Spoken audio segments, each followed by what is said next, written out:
Hey there, marketers. Welcome to today's live stream. My name is Tyler Hakes, and I'm going to be your host today. We're going to be talking about probably one of the most important things in the world as a marketer, right? Which is what's better than driving traffic? What's better than getting eyeballs on your content?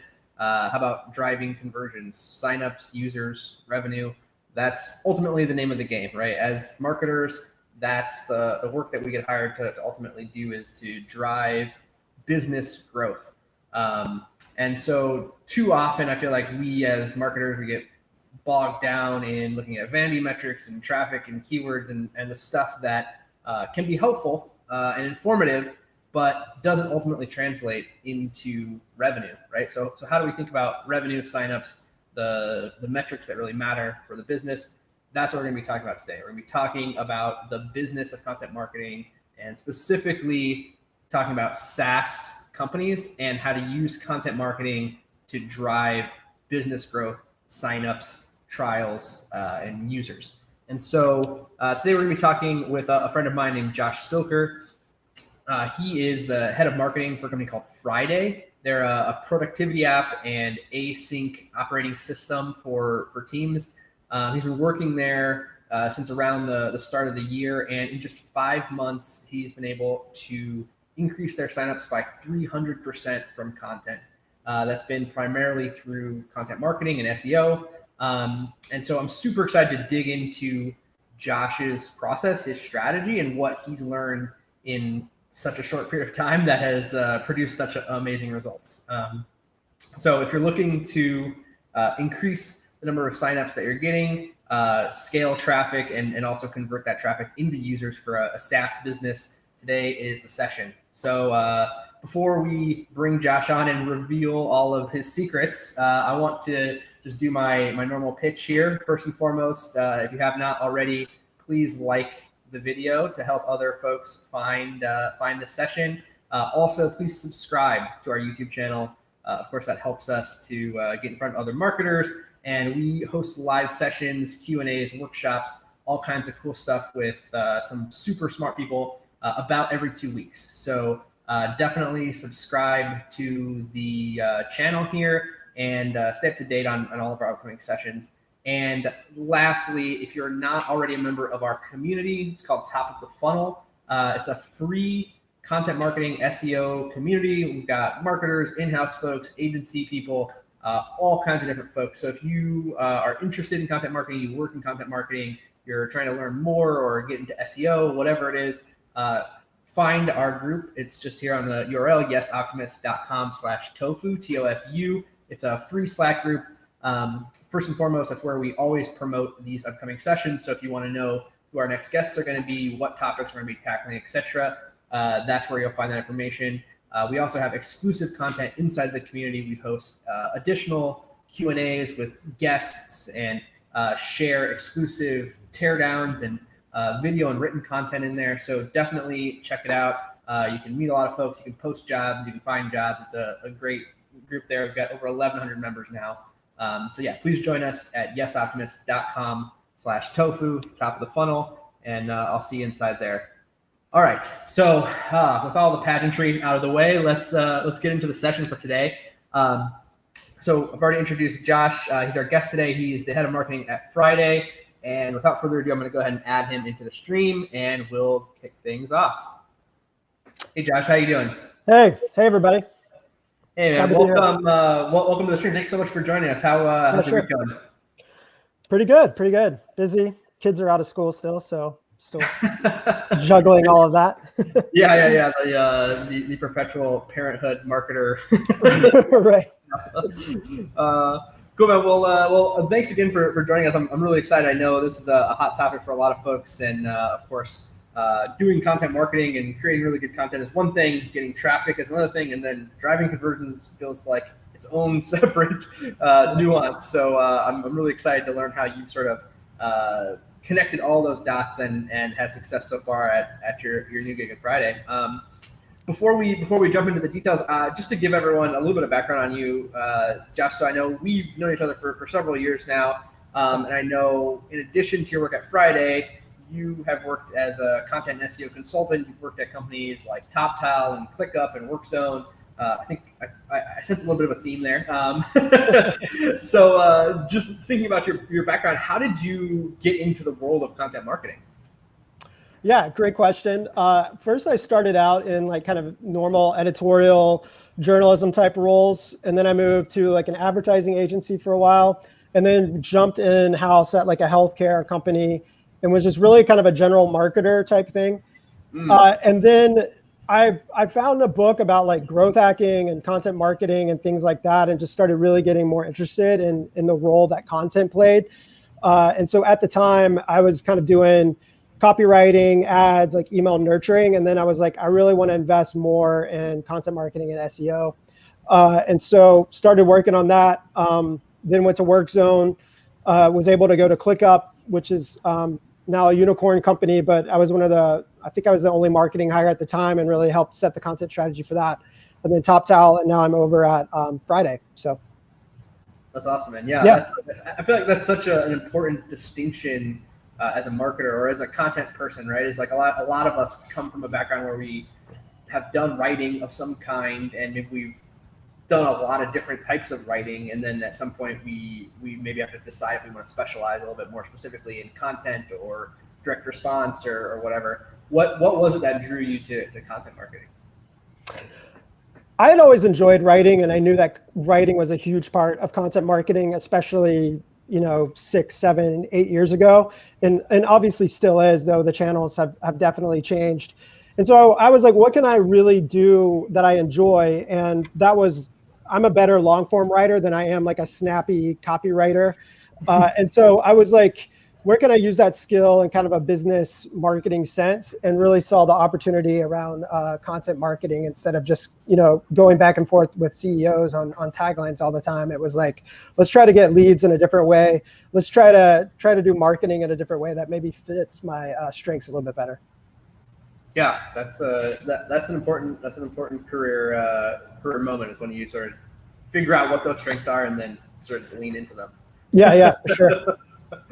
Awesome, man. Well, I want to get to the topic that we have on the table today, which is we're going to be talking about the work that you've done at Friday. And as I sort of mentioned for the audience here, I know you started working at Friday full time or sometime around the beginning of the year, and it's been kind of about 5 months now since you've really been in the weeds, so to speak.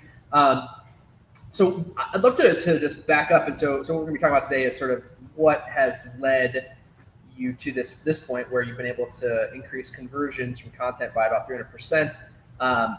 But before we get to the specifics of what's worked so far, take us back to the original place where you were, and what was sort of the state of Friday's content marketing as you were coming in? Yeah, sure. I think they had a couple good hits, but most of it was like thought leadership by the CEO, which we're still like in the fundraising stages and all of that. So his thought leadership really set the stage for like venture capital and talking to funds and firms and partners and things like that. And most of it was around remote work, but also asynchronous communication. And those are kind of our two like pillars. Obviously, those two topics have changed like quite a bit in the past 18 months compared to even when Friday started, which was like a few years ago. And so it wasn't necessarily like SEO driven or keyword driven or really even much of a thought around like funnel and things like that. It was more of like, hey, let me get these ideas out here. This is what our business is about, almost like a manifesto type approach. And so that was kind of the lay of the land when I first started working with them. Yeah, I think that's so interesting. We work with a lot of clients that are sort of at that same stage where, it's a tiny team.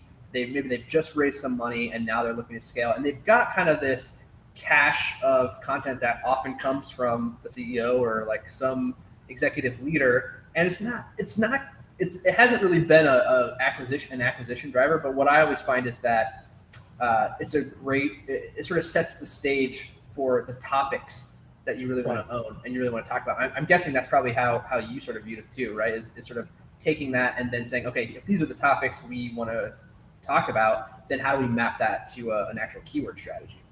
Right. So to use an example, remote work was definitely one of those. Our tool is not a project management system, but it does help with like team communication and streamlining like meetings and things like that. So team communication was another one we were looking at. Team management, that was another topic that I was really exploring. And then we had some changes on the product end, which kind of led us down some potential around more individual users. And a lot of those keywords really started popping off. But I definitely used the frameworks and guardrails that the CEO had already set up around topics to start diving in and exploring, and even building off what he had. So even though some posts aren't necessarily like optimized perfectly, they're great to link back to repurpose, to quote from in some of the larger pieces that you may have framed there. And so, a lot of times when people are like thought leadership or evergreen content, let's find a way to kind of use some of those thought leadership quotes and things like within evergreen content, and maybe you just have to frame it just slightly differently. Yeah, for sure. And I think about that too. Like I think about the topics that we want to own as sort of a cluster, and there are of course keywords within those, but thought leadership also plays a role, right? Like you want to be advancing the narrative within those topics that you're trying to own as a business. Right. Yeah, and I know one thing that we've discussed a lot, Tyler, is just like content has different purposes. And so thought leadership serves a purpose, and it should be part of your content marketing. It just may not be the best approach to get on the top or the first page of Google, but it works better on social, some community platforms, like things like that. It's just kind of like, which strategy are you going to pick there? Right. And so for anyone on the stream who hasn't heard me preach a million times, what John is referring to is, I am a very goal-oriented kind of person, and so I try to give every piece of content a very specific job. And one of the things I think people get tripped up on is, hey, we want to write this thought leadership piece and we want to advance this narrative, but it doesn't map to a keyword. And what I always tell people is like, that's okay, right? Like you can create some content that ranks and some content that doesn't rank but advances a narrative or works through social channels or does other jobs. So that's super helpful, and I'm glad that was helpful in your thinking as well, John. Yeah, I always go back to that for sure. So you came in, you've got it sounds like at least a small library of some thought leadership content that kind of gives you some guardrails around what are the topics we're going to own. And you've got to sort of start from there and really build out a long-term and a scalable content strategy, and also thinking about it as an acquisition strategy. So how did you kind of assess where things are at, and how did you build that plan? Yeah, I did. I guess it would be a more traditional kind of content marketing or content mapping exercise, to where I thought about the different themes after looking at it, and then just started making spreadsheets where I was dumping those URLs and posts like into these different thematic buckets, and then also layering on top some like keyword volume, keyword difficulty, traffic from Google Analytics, just to see like what are footholds, I think would be the way to think of it. Like what footholds can I use here and like build upon, and then also what is just not really working from a search perspective, which is kind of how I was going to approach it and how my CEO wanted me to approach it. And so started making some cuts from there. But yeah, mapping the URLs thematically, looking at keyword volume, CPC, but then also our current traffic. Mm-hmm. Yep. So if, what I'm imagining is that you've got sort of all of these existing pages, these existing posts, you sort of bucket those into the main topics that you're trying to own. Right. And then you're sort of supplementing that with keyword research and kind of filling in around those core themes. Correct. Because some pages could be just underperforming. Like it could have been a good keyword match, but it just is underperforming, and there's some optimizations that we could do there. So I don't want to throw out the baby with the bathwater or whatever on that, but just kind of like double checking to make sure like, hey, what is some of the potential here? What's our current levels here, but also what's some potential that we could dive into? And so kind of an optimization stage, but then starting to go out from there to come up with new keyword ideas and new keyword strategies. Right. And so you mentioned a bunch of data points, things that I think we as content marketing and SEO folks, we are always thinking about keyword difficulty and volume and all that good stuff. How do you use that data, or did you use that data to prioritize the content that you're going to create and what the actual roadmap looked like? I mean, that's a really good question. So I don't think I got it perfect. Just to throw that out there, there's no perfect content marketers, and I can go into that in a little bit more here. But I'm trying to find ways. Well, again, what is the goal, right? Is it the top funnel, mid funnel, or the bottom funnel? And so I usually start around the mid funnel part, and I'm trying to think of ways, how do I make them solution aware with this, and then assessing the content from that standpoint. And then it's some experimentation on, hey, this is a mid funnel piece on this topic. I think we can get some action here, and then seeing if we actually do. And then kind of, tweaking and going from that point on. Right. Yeah. And I think that's that's a sort of a big debate, I think, amongst content marketers, or, people have very strong opinions about where you start in the funnel, basically. Right. And I think one thing that I always fall back on there is, like, I think we think of the funnel as like a linear path. And so I think the instinct is, we got to start at the top. Like, we got to bring people in at the top and then move them through. But in reality, you have people who are already through their journey, like, and maybe they're looking at other products, they're considering other things. But like, there's often, for most products, for many SaaS products especially, like, there's existing demand that you can capture down the funnel without having to start at the top. Would you agree with that? Yeah, I mean, I think so. I like to start in the middle, which I don't think I've always said, but in the middle, you can kind of test a little bit more because there's more volume there. There's more people kind of like searching for some of these phrases and these words. But that said, then I'll have like a bottom funnel piece like underneath that once I start seeing some traction there. Mm-hmm. But to maybe back up just a little bit, so let's go back to my spreadsheet. I have my themes.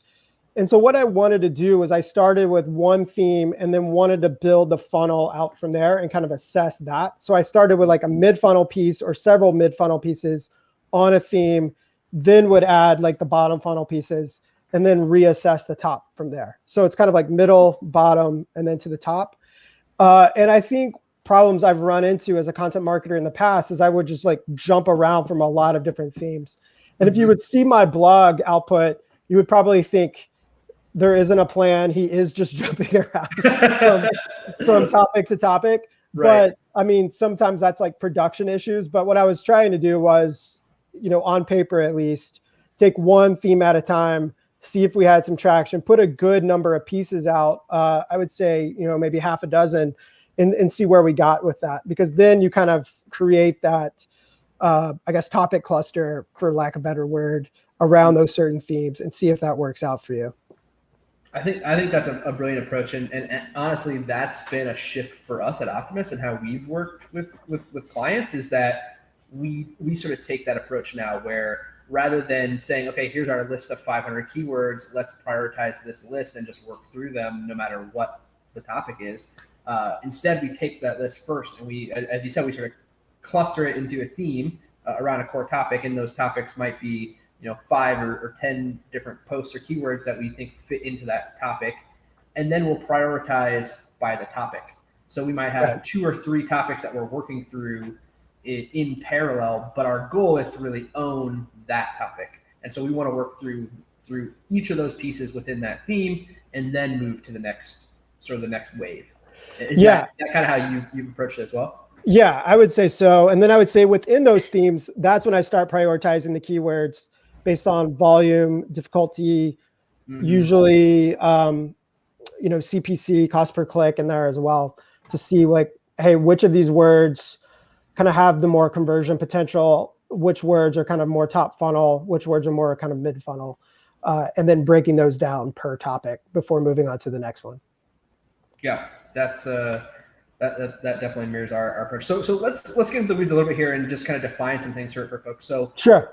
When we're thinking about middle of the funnel content, like how do you define that? How do you categorize what makes it middle of the funnel? Yeah, I mean, my general approach to that is what I would call like how-to content, but then also like comparison content. And so if we think on a really broad level, top funnel as being like what is or trends, Mm-hmm. that type of thing. Then we bring down to the mid funnel, like how do we use this? How to do this? How do I also, which tool is best for me? Like kind of a comparison type situation. Also, I think templates kind of straddle that line between bottom and mid funnel as well. And so when people ask me ideas about mid funnel, that's usually kind of the approach I give. I'm really big on like comparison, contrasting tools, list, that type of thing on helping the buyer make a decision. And, we can get more into that a little bit. Not a lot of people always like that approach because you're like talking about your competitors and things like that. But my thought is, hey, people are going to be doing this comparison anyway. We might as well kind of leave them on your site to help give them some of that information. 100%. Yeah, I could spend all day ranting about this, but I'll try to rein it in. But yeah, don't be afraid to talk about other solutions that may or may not be competitors, right? I think like that's a big thing that I think about is, as a SaaS company, your product is the best fit for a certain segment of users. It's probably not the best solution for everyone. And so if you are a trusted resource, like you will actively disqualify the customers that would not have been a good fit anyway, probably would have churned or been a pain in your ass from a customer service perspective. And you can send them to another tool that's better fit. At the same time, you can actively qualify the people who are the best fit. And so when we think about like a mid funnel, I know like one of the examples that I pulled from the site just looking at Friday, and what you've done is like something like the best internal communication apps. Can you talk a little bit about that particular piece and kind of how you framed Friday within that segment? Let me Google that one real fast. But so many pieces, it's hard to keep track of. Yeah, I think that one. Well, what you have there is really a clean definition of a what's the word here? Like just a tool, not a branded tool, but just a job to be done, right? An internal communication app. And so you're not even naming another tool necessarily in the search query. And so it's like people are just looking for this job function, and so then we're going to name it. And so in a piece like that, I first want to, I don't have it up. I should have brought it up. But in a piece like that, what we're hoping to do is to first identify like what is internal communication, and then what are some of the typical tools that people use in that, and then show how Friday either fulfills some of those needs, but then also has features that go like above and beyond like what some of these other tools do. And so what you find in this process is people try to use tools that aren't necessarily like the right fit. And like spreadsheets are like the classic example, right? Everyone used Excel to do like, everything from algorithms and formulas to copywriting, proposals and things like that. And it's like an awesome tool, but is it the right one for every job? And sometimes you kind of like grow out of that. And so for internal communication, that is a moribund industry in a lot of ways. A lot of like intranet systems, think like Yammer, SharePoint, other systems that I'm not necessarily certain about. And so we're kind of in a new reality, of course, with like remote work and different things. And that's where Friday really kind of steps into that gap with some more asynchronous communication approaches. And so in a post like that, that's how I want to frame. I think I did this, hopefully. I need to go back and like revise it. But we kind of want to add on, hey, you may be trying to get a tool to do what the modern workforce doesn't operate in that way anymore, but you're still trying to get the same tool to do it. And so that's how I probably hopefully I framed it, the internal communication app like that, and then list out the competitors and how their typical feature set after that. Right. Yeah. I personally love this approach because you get to shape that narrative, right? So you get to say, hey, this is what internal communication tools are. This is what we think how they should work, right? Based on our philosophy and based on our product and what we do well.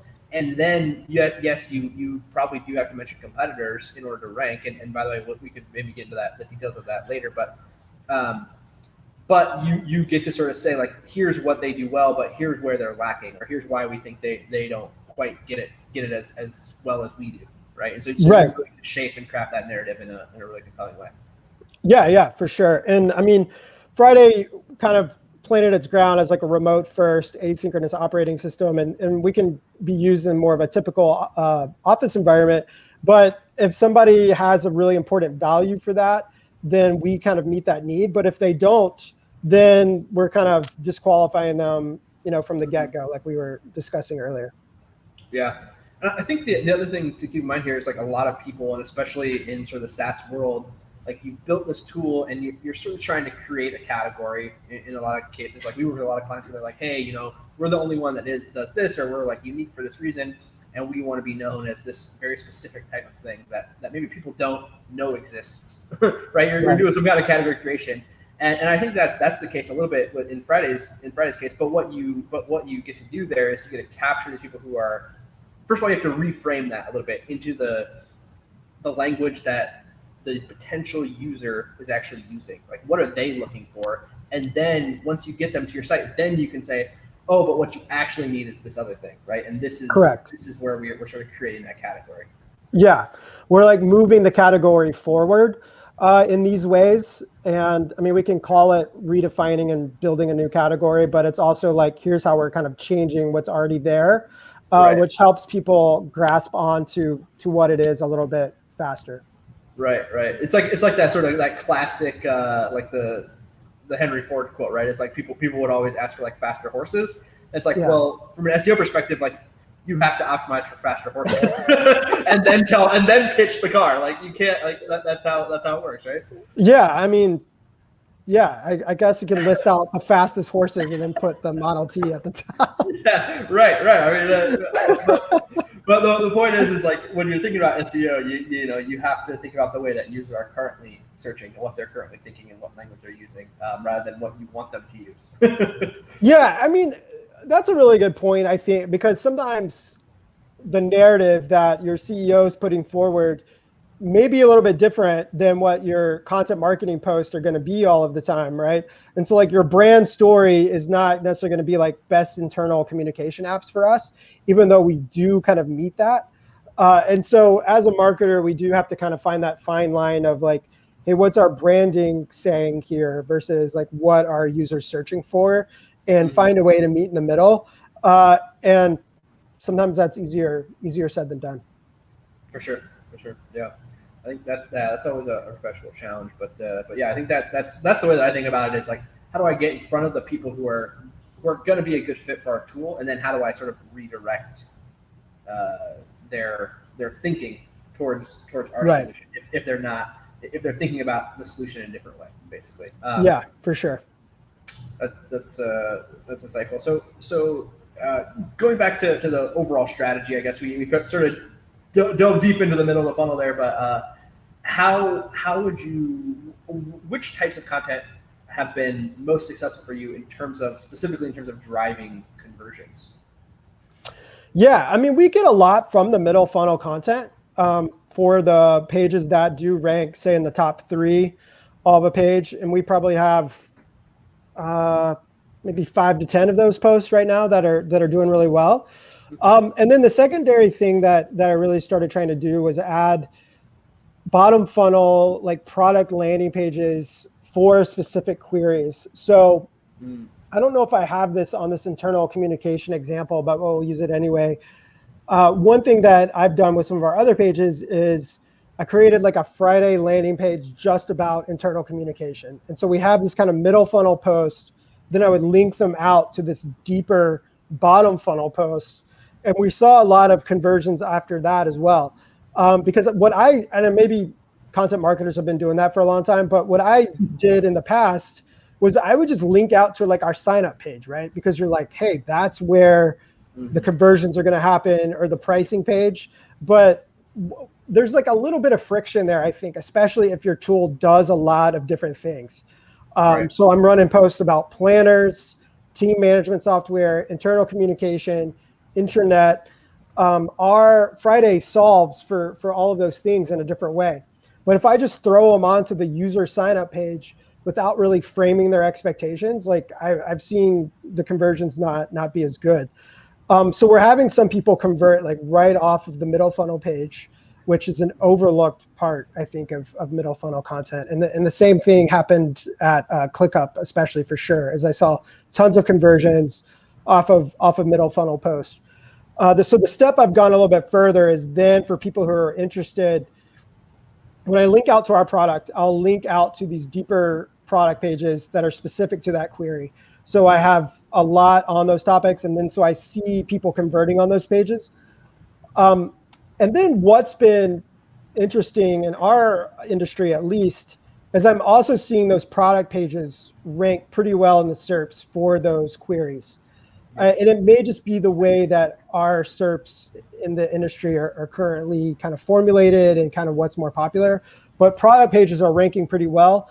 And so I'm kind of getting, 2 for 1 on that, because I'm getting people converting from the middle funnel, but then I'm also getting people converting on the bottom funnel pages within the SERP itself. Mm-hmm. Yeah. Okay. So yeah, I think that's a great distinction that a lot of people sort of overlook or try to kind of force their way into a SERP with a blog post when the query is really more of like a product or like a transactional query.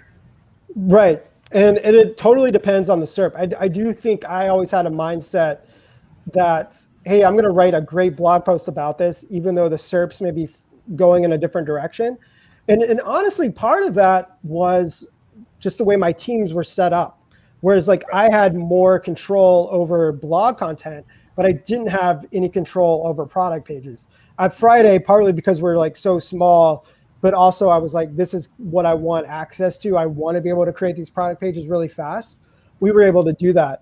But at TopTal, for instance, very, very large company, high domain authority, all of those things were separated out to where I had like a small slice of, they had multiple blogs over there, but I have a small slice, but no say really in SEO because I was like a content marketer.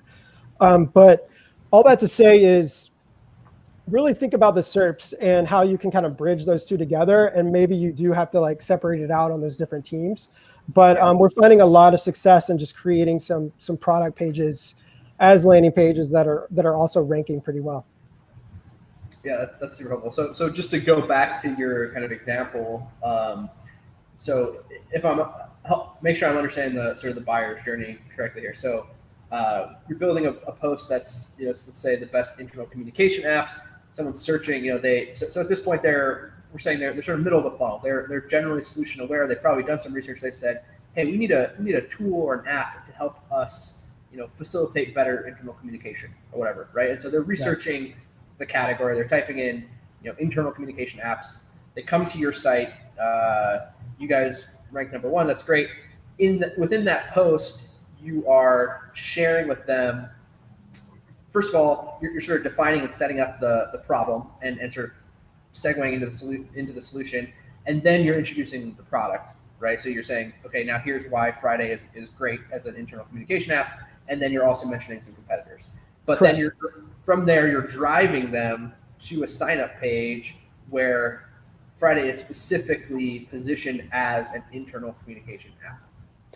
Yeah, and again, this is not a great example if anyone Googles us, because I don't know if I'm doing it on that page. But that is the general idea. Yeah, in theory. So then it would be like the Friday mid-funnel post, best internal communication apps. You click through, you go to a Friday software internal communication page.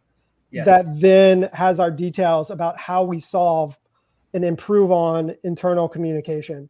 And so then we have our calls to action, signups, click here for more, detail, product info, rather than from the mid-funnel post, just sending them straight to like our normal generic sign up page.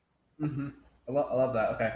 That's super helpful. I think there's so many things there that I think make that strategy effective. Right. And just to go back to what we were talking about before, I think the really key thing is like thinking about that initial jobs to be done. What are the users ultimately looking for? What are they trying to solve? What kind of solution are they looking for? And how do I speak their language even if I'm trying to move them in a different direction, right? So if just to take that as an example, like if you guys had come out and said, hey, look, we're not an internal communication app, we're a remote team operating system, and that's the only way we're going to talk about ourselves, then you would have missed that opportunity completely to convert those users because you're not using their language, you're using your language, and you're trying to force that onto them. Correct. Yeah. I mean, that's a really good point, I think, is to really think about, hey, what are all the different jobs that our product can solve for? And those may not always be on the surface. And also they're not necessarily like feature driven. It's what the features can do. So the features can help with internal communication. The features can help with team management. The features can help with productivity. And so kind of thinking about it from that more benefits approach, rather than just feature-driven keywords, which I do use and do have, has kind of, it's allowed us to expand our footprint. And I don't know if we've like fully capitalized on it yet as we kind of grow and add more pages, but that's the general approach for sure. Yeah, I think about that a lot. When we're working with clients, that's one of the things that we try to do first is like take the features and map it back to the specific benefits. And what are the jobs to be done here? What are people what are they thinking about? What are they trying to solve? What are they looking for? And then how do we get in front of those people at the right time to introduce the solution? Exactly. That's super helpful. So one other thing I want to talk about really quick. So you mentioned, we talked about, you've got these sort of middle of the funnel posts that are basically like kind of category lists or pages where you're sort of positioning the product. You've got these product pages, like the sign up pages where you're positioning the product. Besides just interlinking them, are you thinking about those two things as being connected or supporting one another in any other ways? I think it helps just reinforce, your topical relevance and your content relevance, and just really fully building out the funnel. I was on Twitter or something, and I think one of the tweets I had was like, the bottom of the funnel goes deeper than you think it does. And I really think that's true, is like, we think we've reached the bottom of the funnel, but there's still like more to go, especially as your product expands, as your user base expands, because then you can go into, you might have a ton of people in like the hospitality industry using your product all of a sudden. So then you could like dive deep into like internal communication for the hospitality industry. And, you can just start slicing off all of your different industries like that. Once your use cases are more defined and once your industries are defined and you have some traction there. So that's kind of my mindset, is like, hey, the top of the funnel gets all the love and we still need those because the search volumes are so high, but it's also like, how am I answering these questions? How can I take these mid-funnel posts and keep linking them down to the bottom funnel? Mm-hmm. Yeah, let's talk a little bit about that, like top of the funnel. So you mentioned kind of the way that you think about top of the funnel is, really broad terms, like what is whatever, I don't know, productivity or internal communications or something very broad like that. I guess first of all, in terms of the metrics and what you're seeing in the data, how do those posts perform, in terms of conversions or traffic relative to, let's say, these middle of the funnel pieces? Not very well. I mean, to be perfectly honest, I mean, like the best post to have is the mid funnel that has like tons of volume because it also brings conversions. And so that is actually the post that like I'm looking for. In our domain authority right now, we're at, I think in the 60s, 68 or something. And so we kind of fall in this like 3-word. Have you heard of this framework where you kind of map the length of your keywords to your domain authority? And I think Andy Christadina, is that how you say his name? He really talks a lot about this. Is it's like the higher your domain authority, you can have a shorter keyword phrase, and then it kind of goes from there. And so I found a lot of good words in this like 3 to 4 range that, for at least for our product, is getting a decent amount of search volume. And so our top of so again, going back to the very beginning, I talked about, I'm going to build that post out first. And then to help develop our expertise and authority, I'm going to layer on the top of the funnel on top of that. and then the bottom funnel, recognizing that the top of the funnel will eventually help us, but it's not helping the conversions like right away. But it's still a post that I need just to expand my expertise, authority, trust, all, that EAT acronym there. Mm-hmm. Yeah, that's speaking of the premise of kind of the topical authority. This is definitely something that we've seen taking more and more precedence in the content marketing world. Is like, as we talked about before, it's not just like a scattershot approach, like, hey, we're going to go after these 50 unrelated keywords. Instead, we want to think in sort of themes and topics and really own a specific theme or topic. Are you applying that in any other ways besides just kind of like internal linking and that kind of stuff? Is there anything else going on with the respect to the strategy? I would just say that,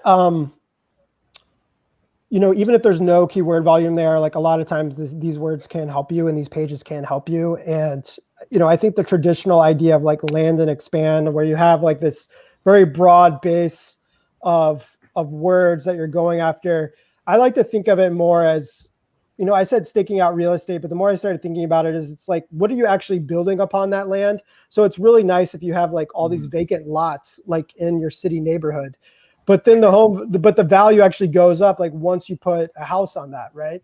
And so it's like not enough just to have the land. It's like, what am I actually building on that? Like, what's the structure? And so to me, that's the topical relevance. And that's like the expertise that you're adding onto, is it's not enough just to have a claim on the topic. It's like, what are you adding to?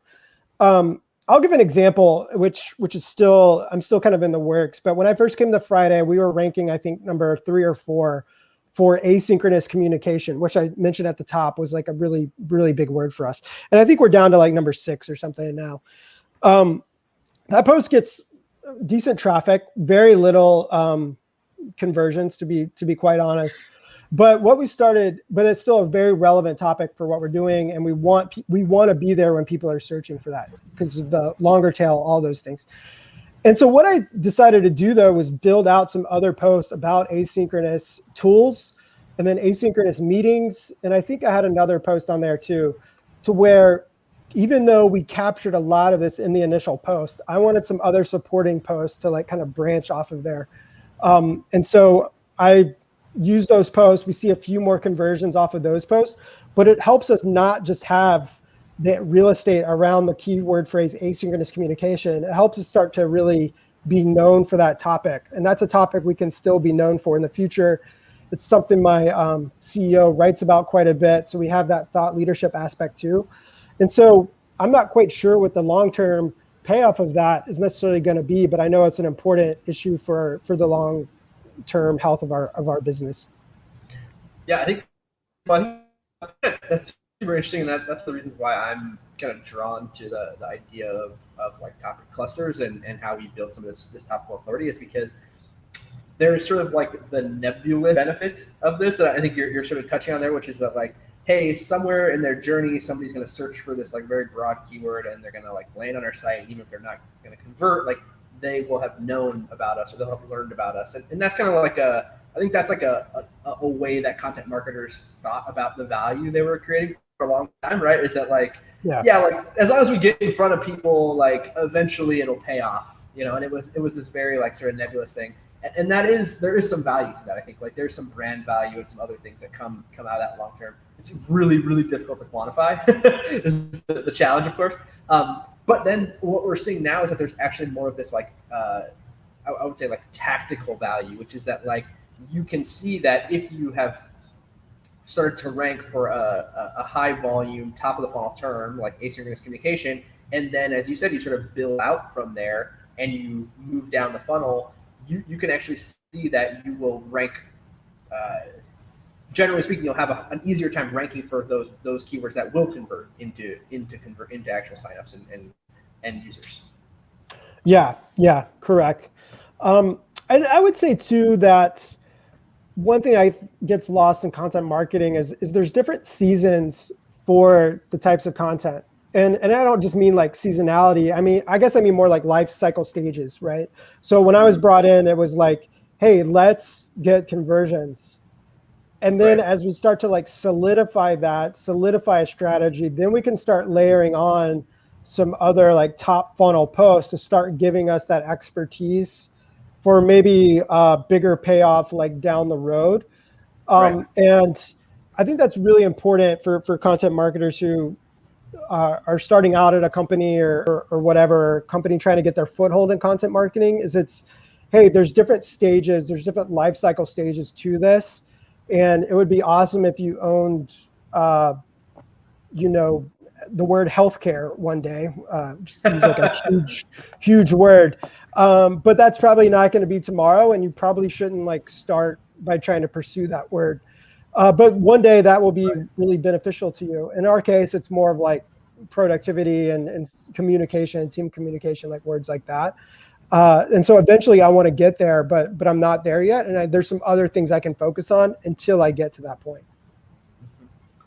Yeah, I think that's a great point. Going back to the question about prioritization, is that I think we get sort of sucked into keyword volumes and that kind of stuff, and we tend to go after these high volume, very broad terms because of the search volume that we see. But as you mentioned, there's sort of two problems with that, right? One is it's incredibly difficult, and B, not going to translate into actual signups or revenue in many cases at a very high rate. And so even if you are successful there, if you're trying to still kind of prove the value of the work that you're doing, it may not be very helpful for you. Right. Exactly. Yeah. So I think that's actually a really good pivot. So I want to talk a little bit about, I guess, kind of what your success has looked like. So, big picture, we're talking about kind of what has worked for you. We know you've been able to scale the signups by 300% over 5 months. How did that look? Was it clockwork every single week, up 5% until you hit 300, or how did that look in analytics? Yeah, I mean, I wish it was clockwork like that. That would be like super nice. For us, and it's still playing out, is like the 80-20 rule is still there, where we're seeing. I know a lot of content marketers have talked about this, and it's still proven true in my experience, is that like 20% of the post is probably going to drive like most of your traffic and your engagement, but then also your signups potentially. The problem that I have, and Tyler, feel free to like chime in here, is I'm not always sure what the 20% is going to be at the start. Like, and if I did know, then like our jobs would be like a lot easier. And so that's partly why, I had a big goal in Q2 was to do like 50 posts, 50 pieces of content over like 3 months or so. And that was a big lift for us. It wouldn't have been a big lift for other companies. But part of why I had to do that was to figure out like, hey, what pieces can I gain traction with? Like, what posts are going to resonate? Where am I going to get a foothold like in the market? Because we had a few posts that were doing well. They weren't converting at what we wanted them to do. So I was like, I trust my past experience, and I trust the process here to be able to like, I think I have something here, but I just have to get it out, right? Mm-hmm. And so that's partly why I kind of had that goal, was to get that many pieces of content out, was to really see what worked. And thankfully we were able to get raise our conversions and also have some top performing pieces that are still performing for us here a couple months later. Yeah, that's super interesting. So I want to talk a little bit about that. So coming in, one of the first things that you did was decide you're going to create 50 new pieces in 3 months, which is, as you mentioned, not a small feat, and especially for a small team. So would you say that sort of speed was really necessary for you to test and learn as quickly as you have? I mean, I think it was essential. And I mean, I'll be honest, I didn't come in there being like, this is what we're going to do. I kind of had a mandate after a month or two where it was like, your pieces aren't hitting as fast as we kind of need them to meet some of the business goals. So I was like, okay, the only thing I'm going to focus on is seeing what works in Google. And we had just started a site redesign and had some technical SEO improvements too, which really helped. But I focused on SEO and Google as my main distribution channel. And that's what, some people get frustrated with me about. is people get frustrated at me about because I consider Google a distribution channel. And they're like, well, what about Twitter and LinkedIn? I'm like, well, Google is the distribution channel. And here, I'm going to prove it to you. So I did 50 pieces. I was just publishing posts like 4 times a day. Like it didn't, like if they were ready, I was just like publishing them. And that was a break for me. I mean, to be honest, that was a break for me. I hadn't done that in the past. The traditional way I'd done it was like Monday, Wednesday, Friday, we're going to post these. Then we're going to do it on social. Then we're going to, send out our email roundup on Friday with all of our posts in it. And then we're going to do the same thing next week. But if Google is if search is my main channel and that's what I want to do, then like Google doesn't care when you publish. And so I just started publishing and indexing them and I think we saw some pretty good success off of that. Obviously, every piece is not number one right now. Every piece did not work out the way I hoped, but I had the plan in place and I'm like, let's go ahead and do this. And it was a very measurable thing. I'm not quite on that same pace right now for Q3. I don't know. I don't think you can sustain that. And I mean, to be fair, like not all of them were blog posts. I had some other people. I wasn't writing them all. I mean, let's be clear here. I had a team of freelancers. I had some other folks helping me. Product pages, like I talked about earlier, were a part of this. But I'm seeing the payoff in conversions from those product pages and from those landing pages. So yeah, they definitely, count or whatever. We just really needed a foothold, and I was like, if this is it, then let's like go in on it. And so I'd seen some other people suggest that. I think like Nick Jordan and his team at Content Distribution, they're really big on this too. If you guys aren't familiar with them, there's somebody else to really check out in addition to Optimist for sure. And they were really pushing that. So I was like, hey, I'm going to try that too. And it proved what worked and didn't work really fast. Yeah, I think that's such a fascinating thing. But I think that's right. So a couple key things that I'll take away from this that resonate with me. One is, treating your content marketing strategy more like a catalog than a publication, right? And you mentioned like, hey, I'll publish 4 posts in the same day. Like I'm sometimes I might not even worry about posting on Twitter or like whatever. And I think like that's also been a shift for us as well, as like we sort of treated every single piece like a campaign, for a long time, and like it had to have like this very specific workflow and had to fit neatly into this catalog, and we didn't want to touch on the same topic too many times in a row, right? Going back to the sort of prioritization thing. But I think at the end of the day, as a business, when you're investing in content marketing, there are a finite number of topics that are relevant and going to drive business value for your company. And so your goal should not be to have a publication that is where you're going to be publishing a post every Tuesday into infinity. It should be, how do we own those topics as quickly as possible? Yeah, and it's really the shift from like blog to content marketing, right? And some people have blogs, I think like Groove and Intercom are kind of like the classic ones where we're going to like blog and build up an audience, and every Tuesday we're going to put out our like manifesto that really shows who we are, and people are like waiting and reading that. And that's kind of how like Seth Godin, for instance, is another classic one who kind of operates that way, as to where you're building an audience with your blog.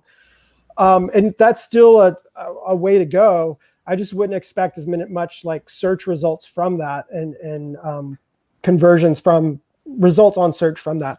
And so the other approach is like, yeah, let's do the catalog library approach, to where we're just like pushing out all the content. People are searching for stuff all of the time. So the sooner we get it out, Google indexes it, we have the proper strategy and support in place, then we'll get to number one, and then we'll stay there, hopefully. No matter when people come to it, no matter like when it was published. Mm-hmm. And so having that proof point to me was really important, to like, let's really test this thing, instead of like trying to stretch it out. Because like a couple of my top performing posts, like I might not have gotten to them until like right now. And, Right. you can kind of work yourself into a frenzy about that, but it's also like, I'm just going to be consistent with the work. Sometimes we had production delays, but there were several times where it was Friday afternoon and I'm sitting at my house or coffee shop or whatever. And I'm just like, I just published 4 posts in Friday afternoon, the absolute quote worst time to publish anything. But I was like, this is better than Monday, because then I'm going to submit to Google Search Console. They'll have the weekend to go through it. Google doesn't sleep, right? So then, maybe we'll have something by Monday, Tuesday next week. So on Twitter, I did a thing where I tracked one of the posts and I published it like April 2nd. And then I was like following it. And I think it was ranking by like 2 weeks later. And now we're at number 1 for that post, and have been for several months now. And that post, I remember clearly, because I was looking at it, would have taken me like 6 to 7 weeks longer to publish it if I would have kept to my like 2 or 3 post a week schedule and was, and got off of that. Mm-hmm. Yeah, that's so. I think that's just a very important lesson there. And then the other thing too that I think you are pointing at here is the role of sort of iterating on that stuff. So once you have it out, then you can see what's performing, and then you can shift resources to the topics where you're seeing the most traction, and B, continue to update, refresh, make adjustments to that content to move it up the search. So I think like that's another thing is that like I'm gonna publish a post, it ranks number 12. And then I just say, oh, I guess it ranks 12. Like I think that's an old school way of thinking about it. Whereas like now it's like, okay, that's a data point, right? As it exists right now, it ranks number 12. What can we do to move it from 12 to 1? Right. Are you thinking about that at this point? Or are you still in sort of pure production mode? Yeah, I mean, that's a really good point too. Just going back to like kind of the life cycles, like eventually you're going to have to optimize and maintain your content, which as people are like building out teams and how you think about your team, that is always like a really important consideration. I would say we're definitely starting to move into that realm as we've produced like so much content, and I'm like tracking some of the clicks from Google Search Console and stuff, how things have peaked and then fallen back down. And so part of my slowdown in production is because I've like optimized some stuff too. I will say, just to bring it back full circle, like one of my first things I did at Friday was optimize a bunch of content, because I was like, we have this out there, this will get us some traction here. And so those easy wins, so to speak, worked out. And so now, but then after that, I had to go in production mode. Now I'm back to where I'm like optimizing and maintaining a little bit more while also producing. Yep, that's sort of been our approach too. Is that like we'll focus a lot on production, especially early on, especially if they don't have a lot of content or they haven't had a lot of success in the past with content marketing. Try to see what works, and then we'll sort of shift gears a little bit. Usually, we'll start to work in more time spent on refreshing content, optimizing content.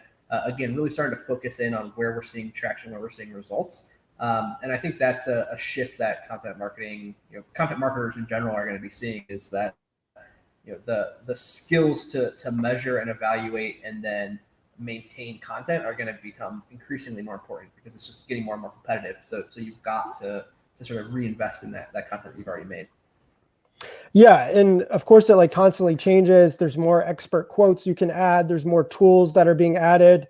I think there is a point of diminishing returns with like the skyscraper technique or whatever, where you have, 101 best tools for your day. But it's also like being thoughtful about who are the market leaders that we need to include here. And that does change quite a bit. And so you do have to kind of research, relook, review some of these posts, and not just do some keyword tweaks too. Right. Yeah, for sure. Awesome, man. Well, we're almost out of time. I just want to touch on real quick lessons. What would you say are the biggest lessons you've learned over the last several months? Yeah, I think the editorial calendar is like a big one. Is if search is your main thing, like feel free to break the editorial calendar. That might not be true for social. I would also say like every post you publish, you don't have to put that on social. There's no rule that says that you have to do that. Just giving everyone permission like out there, because I know I've fallen into some of those habits a little bit. And so really it's just what I've learned is like trying to break some of those even unconscious habits that I had about what I assumed was true on some of these things. So that's definitely been one lesson. Thinking about the landing pages and how those match to my mid-funnel and top funnel content has been a really important lesson. And then lastly, kind of going back to that point, is just really thinking about what Google is favoring in the SERPs and what Google is wanting there. I've gone back and forth a few times with people about, hey, you need opinionated content to like break through the SERPs. And I was like, I don't know. Like, if you're at a certain size, then like, yeah, that might be a way through. But the contrarian take, I don't think is always the safest way or a good bet to go when you're trying to crack into page one. So what types of content is being favored there? Is it product pages? Is it templates? Is it list? Is it is it explainers? And really taking a hard look at that before you just like rip off another creative brief about a topic. That's great advice. I mean, I think like one thing that I always think about is like, it doesn't have to follow a checklist, right? I think that's where we all get into trouble, is where we think about things as a checklist rather than thinking about being strategic and smart about what we're making and why we're making it. It's always a mistake, I think. Yeah. That's a good way to put it. Awesome, man. Well, Josh, thank you so much. For the folks on the stream here, first of all, if you haven't already, check out Josh on Twitter. You can find him twitter.com/Josh Spilker. We've been discussing his work so far at Friday. So if you have not also checked out Friday, you can check that out at friday.app. And lastly, I'll just make one more quick pitch for our content marketing group, yesoptimist.com/tofu, top of the funnel. Josh is a member, by the way. So if you want to pick his brain or talk shop about content marketing, or you're looking for help with your SEO, or you're looking for your next gig, whatever it is, I would love to have you join our group. Awesome, man. Well, thanks again so much for your time, Josh. Really awesome conversation and really just some great insight that you shared with us today. Yeah, thanks. If anyone has some questions, feel free to reach out. I'd be happy to chat with you. Awesome. Really appreciate that. Awesome. Cool. Well, I hope you have a great rest of your day, and thanks all for joining. We'll talk to you next time. Cheers. Thanks.